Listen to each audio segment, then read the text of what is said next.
క్రైస్తవుడంటే లేబరోడు కాదు. క్రైస్తవుడంటే కూలీనాలి చేసుకొని బ్రతికేవాడు కాదు. ఎవడో మోచేతి నీళ్లు త్రాగి బ్రతికే ఒక అధముడు కాదు క్రైస్తవుడు.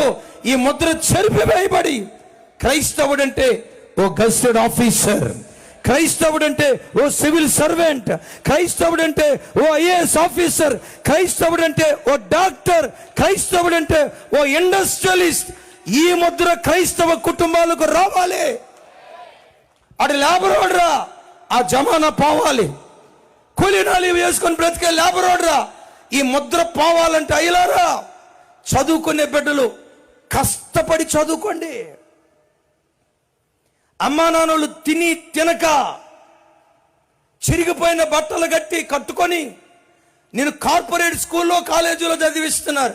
ఎందుకో నేను కూలోనైనా, నేను హాస్పిటల్లో ఆయానైనా నా కూతురు డాక్టర్మ కావాలి, నేను కూలోనైనా నా కొడుకు ఇంజనీర్ కావాలి.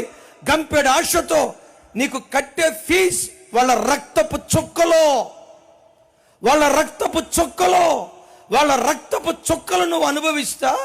కాలేజీకి వెళ్ళి ఏ అమ్మాయికి సైట్ కొడదాం, ఏ అమ్మాయికి మెసేజ్ పంపిద్దాం, ఏ అమ్మాయికి ప్రపోజల్ పంపిద్దాం.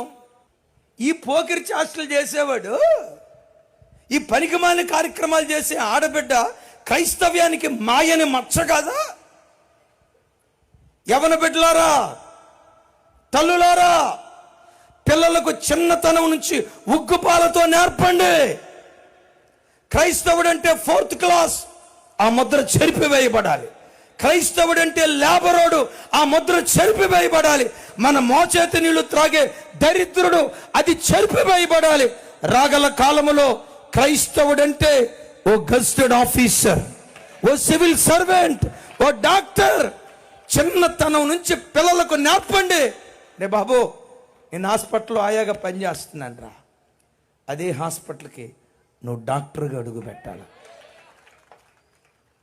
నేను 4th క్లాస్ ఎంప్లాయీని రా, నేను 4th క్లాస్ ఎంప్లాయీని. నువ్వు ఆ స్థితిలో మిగలకూడదురా. నేను పనిచేస్తున్న స్థలానికే నువ్వు గెస్టెడ్ ఆఫీసర్గా రావాలిరా. క్రైస్తవ కుటుంబాలలో నుండి ఏలికలు లేస్తే భరత రాజ్యం యెహోవాది అవటానికి దేవుడు కృప చూపిస్తాడు.